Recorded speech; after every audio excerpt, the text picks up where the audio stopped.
7 de la mañana con 15 minutos, amigos y amigas, estamos de regreso en Primera Impresión. Les contamos que 40 policías fueron agredidos por personas privadas de libertad del bloque 4 de la cárcel El Rodeo en la provincia de Manabí. El hecho ocurrió cuando los uniformados ingresaron para ejecutar el operativo de control en donde se decomisó drogas, celulares, equipos electrónicos y un arma de fuego.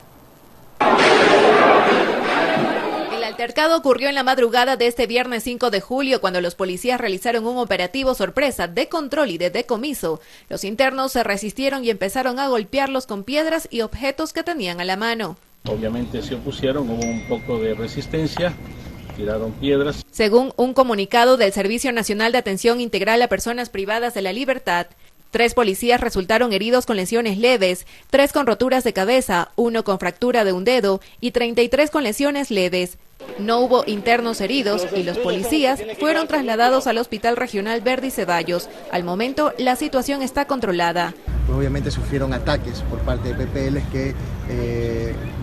que por el producto de esta intervención pues agredieron a la Policía Nacional. El gobernador de Manabí habló de acciones que deberán implementarse en la cárcel El Rodeo, que acoge a más de 1.500 privados de la libertad.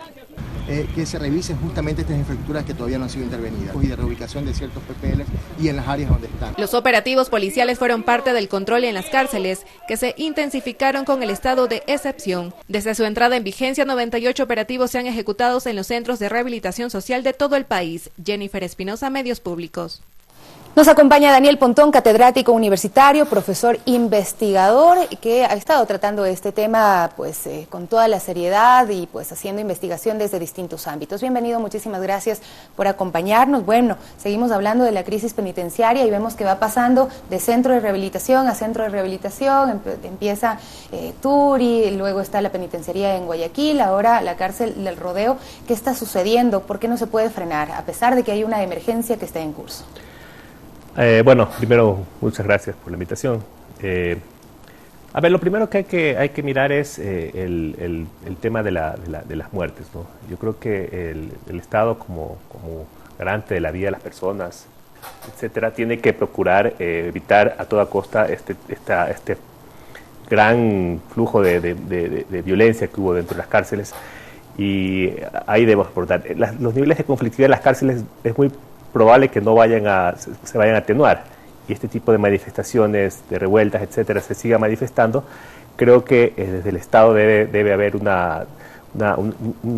mapeo de todo lo que es el sistema penitenciario, las 30 y pico de cárceles que tiene, porque yo le decía hace poco, cada cárcel tiene un mundo aparte, ¿no? Es un mundo aparte, sí es cierto, hay una simbiosis entre todo el sistema, cada cárcel tiene una complejidad, inclusive desde la lógica de la infraestructura, inclusive. Y lo que habíamos visto en los meses anteriores era un rebrote de violencia y de control sobre el sistema, en las cárceles nuevas, ¿no? Y aquí en este caso aparece el Rodeo como una cárcel que es, no había sido mucho problemática, y actualmente aparece este tipo de problemas. Entonces, ¿pero qué características tiene esta cárcel del Rodeo que puede generar este tipo de conflictos? ¿Quiénes están ahí?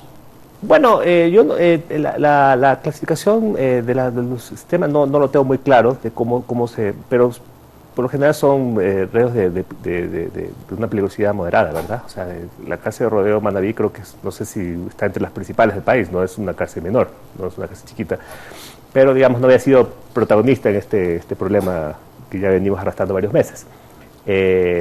Y la característica de este sistema, de esto, es que básicamente pudieron haber habido traslados de ciertos reos de otros centros penitenciarios, y de pronto eso pudo haber originado algún tipo de manifestación, de revuelta, de algún tipo de elemento propiciatorio hacia la conflictividad, ¿no?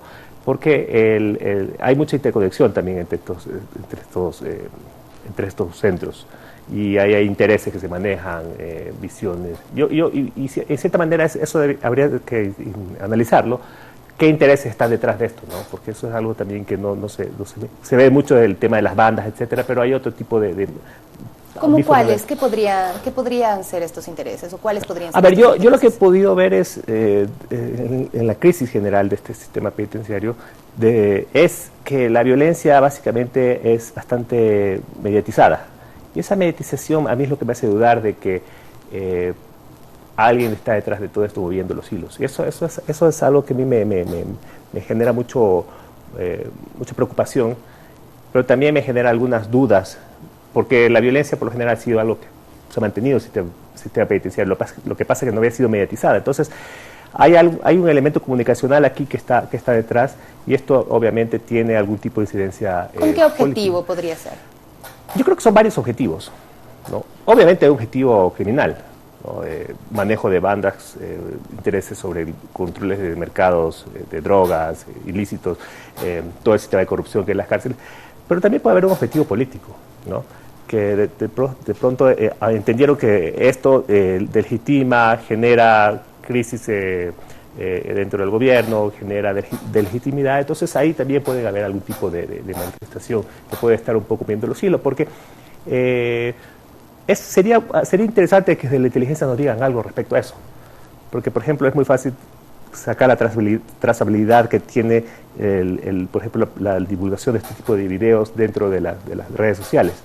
Se puede ver quién se está manejando esto, porque eso es lo que no se puede permitir como Estado uno, ¿no? Que el tema, más allá de la libertad de expresión, aquí hay vidas humanas que están en juego, ¿no? Y vidas humanas tanto de los PPL como de las autoridades de control, y es algo que debemos entenderlo como tal, ¿no? Ahora, las metodologías de control del sistema penitenciario deben ser abordadas integralmente, no lo dude. El sistema penitenciario adolece crisis, y lo he venido diciendo mucho tiempo, desde varias décadas atrás, y eso es necesario hacer un abordaje integral, y la urgencia actualmente es obviamente recobrar el control, ¿no?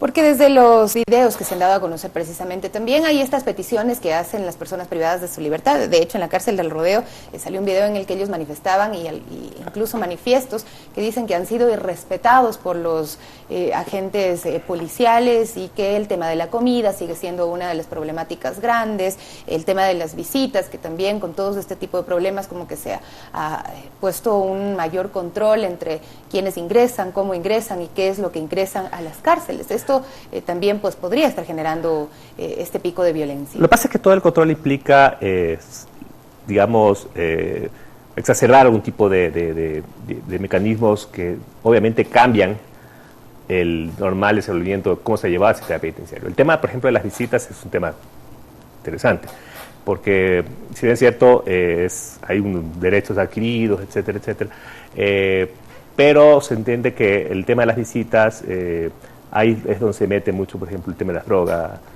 armas, etcétera, ¿no? Es la conexión con el mundo exterior. Exacto, es la conexión con el mundo exterior, y obviamente tener un control sobre eso implica demoras, implica restricciones que muchas veces hay que tener el lado humano. A ellos no les va a gustar que esos tipos de cosas se den, y van a tener algún tipo de elemento de protesta frente a ese tema. Pero eso se puede negociar de alguna otra forma.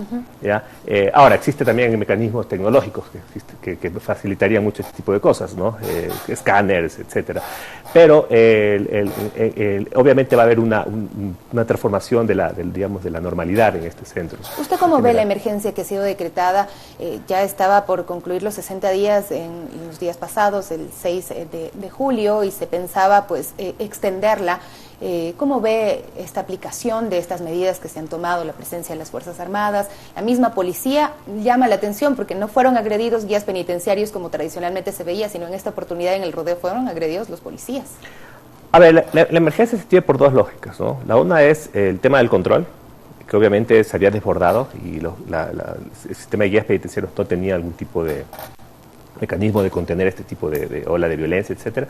Necesitaba el apoyo de una fuerza subsidiaria, en este caso, que es la policía, que si bien es cierto no tienen la preparación para estar dentro del sistema penitenciario.